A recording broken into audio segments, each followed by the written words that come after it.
Hai guys, Assalamualaikum warahmatullahi wabarakatuh guys. Kembali lagi bersama saya orang lembur dan Bung Hairudin nih dari ujung negeri anta berantah. Nah, Bung Hairudin, dari FIFA.com ini memang kasus ini semenjak kasus Gamma, KM50, Kanjuruhan dan segala macamnya ya, yang kita tahu bikin bikin rakyat Indonesia nih geram tapi sekaligus pengen nangis gitu karena dia nggak bisa ngadu kemana-mana.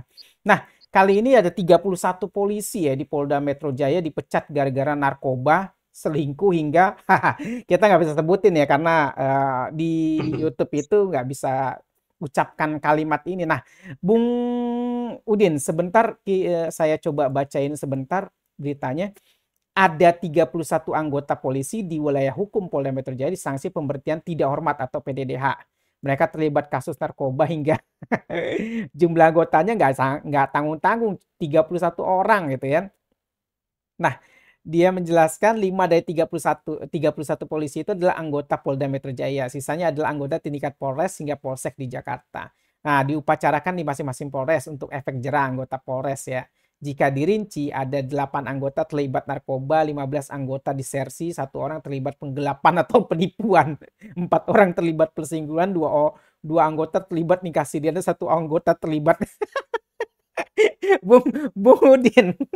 Saya nggak tega untuk bahas ini sih, tapi karena nggak semua ya, nggak semua aparat itu kayak begini ya. Kalau di sini sih sebut oknum ya, tapi kalau kalau oknumnya banyak ya kita nggak tahu ya oknumnya itu kan bisa aja satu kayak 31 ini mungkin bisa jadi kalau dihitung bisa satu Polres gitu ya. Nah, Bung Udin gimana nih nanggepin? Kok aparatnya seperti kalau eh Kiai Zainuddin MZ pernah pernah ada ceramah itu kalau aparatnya sudah seperti serigala itu gimana itu rakyat tuh mau mau dibawa kemana gitu? Gimana Bung Udin nanggepinnya? Iya, sebenarnya ya, Bismillahirrahmanirrahim. Assalamualaikum warahmatullahi wabarakatuh. Pemirsa Waalaikumsalam. dimanapun Anda berada, semoga dalam keadaan sehat walafiat ya. Lama tidak berjumpa, ternyata sudah berganti tahun ya. Seperti sudah 1 tahun kita tidak berjumpa ya. Apa? Walaupun 2 minggu, tapi karena sudah berganti tahun artinya 1 tahun lah ya. Dan memang akhir 2024 ini kita melihat fenomena parcok ini ya, partai coklat ya, Betul, yang betul. pertama diembuskan oleh Bocor Alus Tempo dan juga disebut secara jelas oleh Hasto Kristianto dalam podcastnya bersama Akbar Faisal ya, ketika bersama Koni Bakri. Rahakundi Bakri ya, sebelum ditetapkan sebagai tersangka. Apa namanya? Kita tahu ya apa yang terjadi ini kan luar biasa ya. Apa yang terjadi di institusi kepolisian itu sudah sangat sedemikian parahnya ya. Kita disuruh percaya, kita disuruh melapor jika sesuatu kepada polisi. Tapi jika kemudian yang melakukan kekerasan, melakukan kejahatan itu aparat itu bagaimana cara melapornya? Ya, itu kan yang siapa itu ya, yang polisi yang dari Sumatera Barat ketika kasus Afif Padang ya, yang anak umur 13 tahun ya, apa namanya, dikatakan jatuh dari jembatan lah dan sebagainya, ternyata dikeroyok dan lain sebagainya ya. Kalau ada kasus ya jangan diviralkan tapi lapor ke kami. Bagaimana kalau kemudian yang dilaporkan juga sama aparat ya. Contoh yang paling parah kan kasus Gama ya, Gama Rizky Nanda Oktovandi itu yang siswa SMK di Semarang. Itu Betul, kan parah betul. banget ya. Ya bagaimana ya, nggak tawuran kok, hanya entah yang nyenggol motor yang siapa, Aibda Robik itu ya, yang kemudian tanpa ada tawuran menembak. Dan parahnya lagi, difitnah itu yang sudah jadi mayat, sudah ada jenazah, itu difitnah. Hmm. Dikatakan tawuran, senjatanya sepanjang 1 meter, dipamerkan langsung oleh Kapolres. Ini kan kurang ajar sekali. Jadi pola-pola yang sama seperti kilometer 50 itu terus dipertontonkan. Betul, Ya. betul, betul. Kemudian juga bagaimana kita mau menyebut oknum juga sudah seperti mayoritas. Jadi kita susah ya. Kalau oknum itu biasanya ya 1, 2, 3 hitungan jari lah ya. Tapi kalau kemudian oknum itu merata, bahkan di semua lini dari pusat sampai bawah, ya kita susah juga kalau mau menyebut oknum ya. Apa yang terjadi misalkan juga pada kasus guru honorer Supriyani. Ini kan luar biasa ya. Bagaimana kemudian anggota kepolisian itu apa namanya, memfitnah ya, memfitnah guru honorer ya. Nah, ini kan luar biasa. Jadi lagi-lagi kepolisian ya. Jadi dan lagi-lagi kenapa kalau kemudian kasusnya yang berkasus itu anggota kepolisian itu penanganannya susah sekali. Kenapa kemudian tidak transparan? Yang kemudian akhirnya transparan kemudian penanganan cepat ketika viral. Ya akhirnya jadi no viral no justice ya. Kita kan jadi kesel masyarakat juga akhirnya ya. Itu yang terjadi. Jadi ya kalau kita lihat ini sudah sangat-sangat apa namanya terus menerus ya seperti ini. Ya, saya kira ini juga apa namanya presiden buruk ya ketika kemudian di kepemimpinan Jenderal Listio Sigit Prabowo ya yang sudah dari 2021 ya kan Januari 2021 ya kan Pak Listio Sigit Prabowo ini kan menjadi Kapolri pas di akhir apa namanya pergantian 2020 ya ketika kasus kilometer 50 muncul dan kemudian dia jadi Kapolri bahkan janjinya pada saat itu dalam waktu 2 bulan dia akan menyelesaikan kasus kilometer 50 betul di sidang sangat kilat ya bahkan kemudian akhirnya oleh pengadilan negeri diputus bebas ya para orang yang kemudian melakukan penembakan di kilometer 50 itu dan setelah itu presiden buruk terus terjadi ya kasus penganiayaan yang pelakunya itu kepolisian itu malah semakin menjadi-jadi. Kemudian juga yang heboh itu kan kasus konser DWP ya yang apa namanya memalak ya puluhan warga negara Malaysia yang nonton konser DWP sampai miliaran. Ini kan luar biasa. Malu sekali itu wajah kepolisian tercoreng sampai dunia internasional. Nah, ini akhirnya juga membuktikan ya bahwa parcok itu ya benar adanya ya bahkan kemudian pengerahan aparat apalagi terbukti kemudian Jokowi masuk nominasi ya tokoh ya, pemimpin terkorup walaupun person of the year ya 2024-nya itu mantan Presiden Suriah Bashar al-Assad tapi kemudian ada 5 orang lainnya salah satu adalah Presiden Jokowi ya yakni ada Presiden Kenya kemudian William Kenny namanya kemudian Presiden Nigeria kemudian mantan Presiden Indonesia ya Joko Widodo, Jokowi. kemudian mantan Perdana Menteri Bangladesh Sheikh Hasina Wajid dan pengusaha India Gautam Adani. Jadi ada 6 orang yang masuk nominasi dan pemenangnya memang Bashar al-Assad. Tapi tadi Jokowi masuk nominasi itu kan luar biasa artinya membuktikan kritikan yang selama ini dilontarkan ya oleh mahasiswa oleh kemudian para pengamat ya para kemudian oposisi itu terbukti ya bagaimana penggunaan otoritas institusi kemudian lembaga negara untuk melanggengkan kekuasaannya. Ya, jadi kalau kita lihat ya apa yang terjadi di kepolisian inilah masalah yang sudah akut yang seharusnya itu dibenahi oleh presiden. Yang kan sampai saat ini kan kepolisian itu langsung bertanggung jawab kepada Presiden Republik Indonesia. Ya, makanya kemudian muncul usulan dari PDIP karena kemarin ribut parcok ya karena penggunaan parcok itu di pilkada dan juga pilpres dan pileg itu kemudian memunculkan wacana Polri kembali di bawah Kementerian Dalam Negeri atau di bawah TNI. Nah ini kan yang kemudian usulan itu juga ramai kemarin ya beberapa yang lalu. Nah seperti itu aja sih tanggapannya. Bung Udin, kita coba ke apa namanya? Coba kita bantu komentarin dari apa namanya dari X ya. Nah, ini sudah menjadi rahasia umum ya, Kak. Dari Zaki Fuad ya, sudah menjadi rahasia umum karena itu pula bukan menjadi hal yang aneh jika sampai mendapat peringkat pertama se-Asia Tenggara sebagai polisi terkorup ya. Memang kita sudah di apa sudah ada dari editorial Kaltim ya.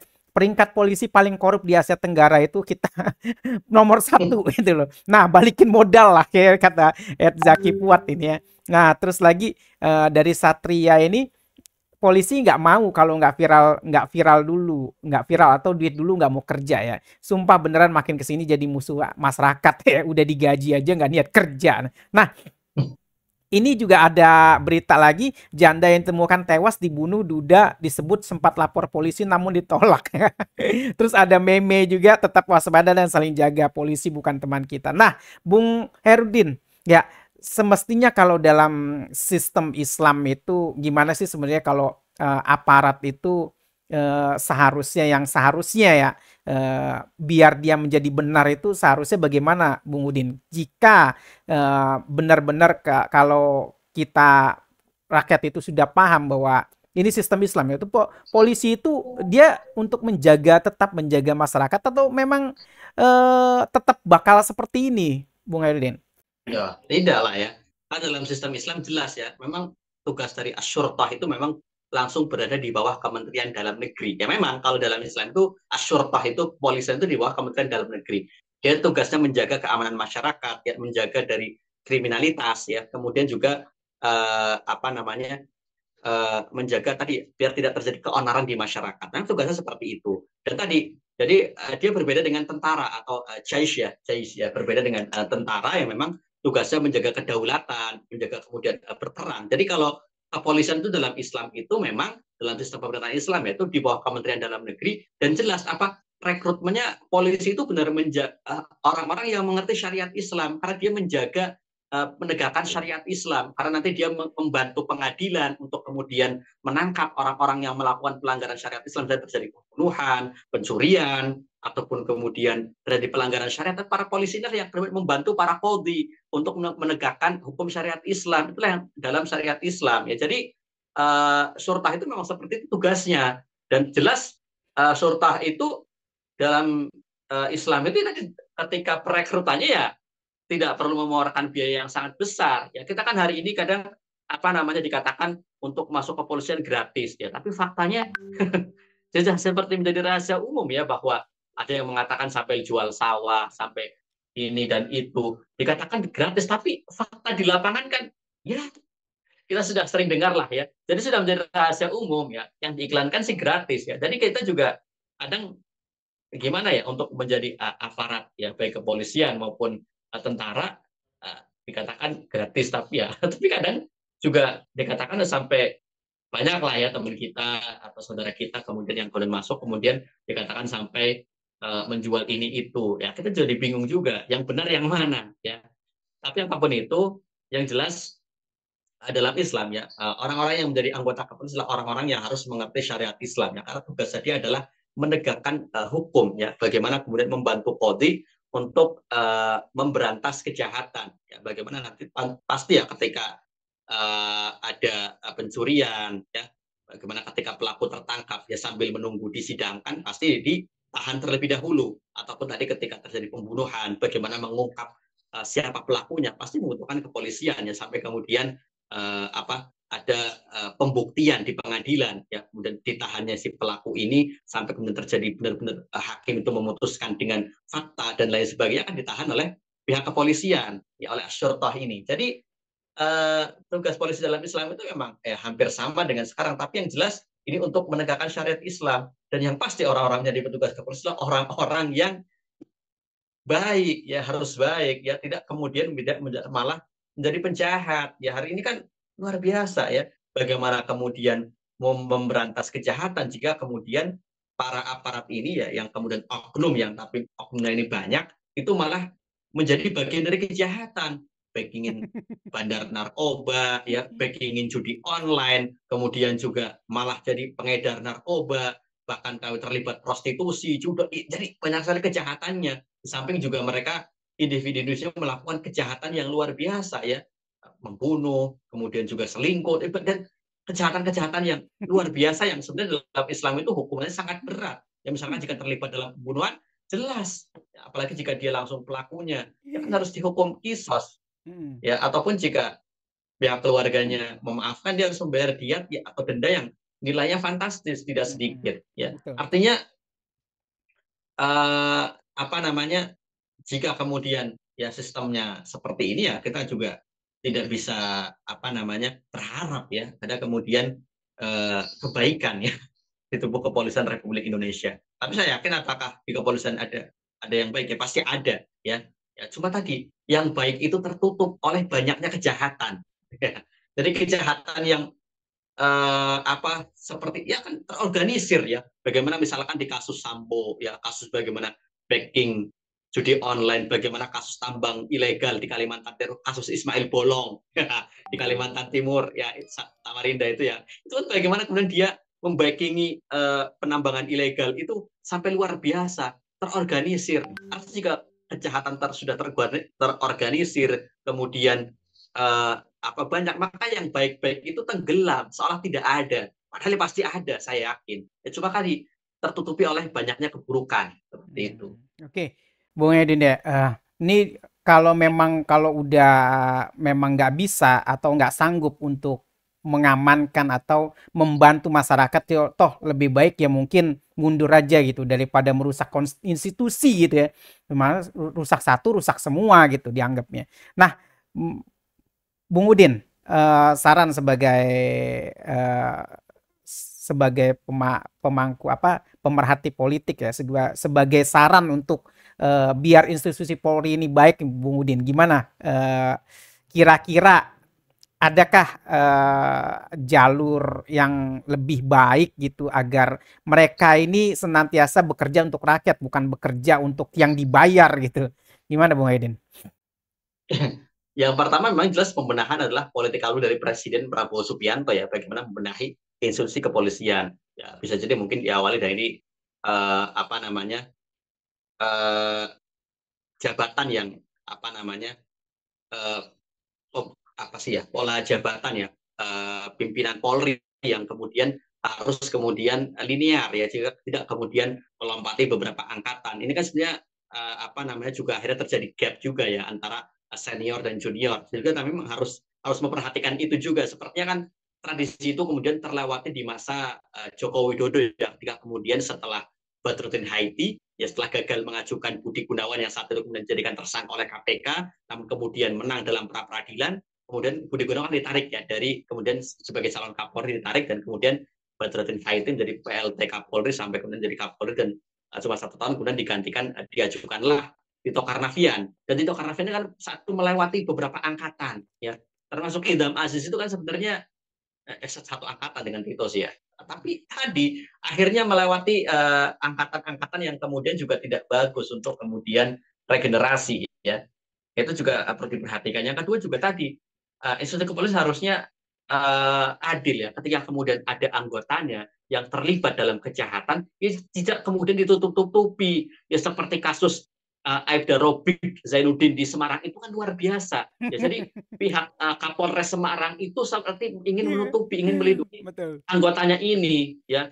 Sedangkan pihak Polda, ya pihak dari apa divisi Propam itu sudah mengatakan ya bahwa tidak terjadi tawuran, tapi pihak Polres ini masih mengelak, masih kemudian melindungi Robik Zainuddin. Dan tadi uh, banyak sekali juga anggota kepolisian yang kemudian sudah dipecat secara tidak hormat ya karena melakukan kesalahan, juga masih melakukan banding. Artinya kan mereka masih belum mengakui mereka itu bersalah gitu ya. Ini kan Iya. luar biasa. Artinya tadi harusnya tadi ketika ada anggotanya yang memang melakukan kesalahan, ya itu langsung tidak usah dibela lah ya, langsung aja di apa namanya dihukum ya, sama seperti masyarakat biasa yang melakukan kesalahan, dan tidak kemudian melakukan pembelaan-pembelaan, melakukan alibi-alibi yang kemudian membuat masyarakat itu muak ya. Yang selama ini kan terjadi ya, seperti di kasus Sambo itu kan luar biasa ya. Kalau tidak ada pengakuan Baradae, gila itu pasti ya. Hilang. Apa Brigadir J ini terfitnah luar biasa Iya, ya. betul Itu betul. kan luar biasa ya, dan itu pun juga karena masyarakat sudah heboh ya, sudah beredar bocoran-bocoran dari akun anonimus ya, berbagai macam, yang kemudian akhirnya ada pengakuan Baradae ya. Sampai saat ini kan kita juga nggak tahu di pengadilan motif dari Sambo menembak Brigadir J ini tidak disebutkan oleh hakim ya, Betul dikatakan betul. konten dewasa dan lain sebagainya. Nah itu kita juga sampai nggak tahu apa ya, apakah sama seperti yang diberitakan sebarkan anonimus atau seperti apa. Yang jelas luar biasa. Jadi sarannya ya tadi, ketika ada anggotanya melakukan kesalahan, tegas, hukum, ya pecat-pecat, ya Oke, bahkan siap. ketika anggota itu melakukan banding, tolak ya. Jangan Oke. kemudian tadi apa namanya dilindungi padahal sudah di luar sana sudah heboh, sudah beredar opini-opini, bahkan ya opini yang memang fakta. Akhirnya kan malu juga. Yang malu siapa? Institusi kepolisian. Dan semakin menambah ketidakpercayaan masyarakat terhadap institusi kepolisian jika hal ini terus dilakukan. Oke oke. Oke, mantap Bung Hairin ya.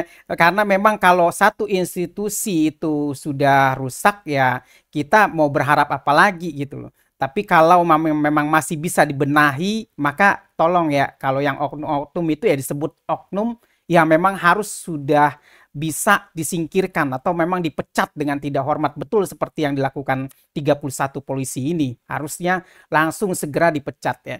Jangan nggak tunggu-tunggu pengadilan segala macam, memang sudah merusak institusi segala. Nah, kalau melindungi atau saling melindungin itu bisa jadi ya.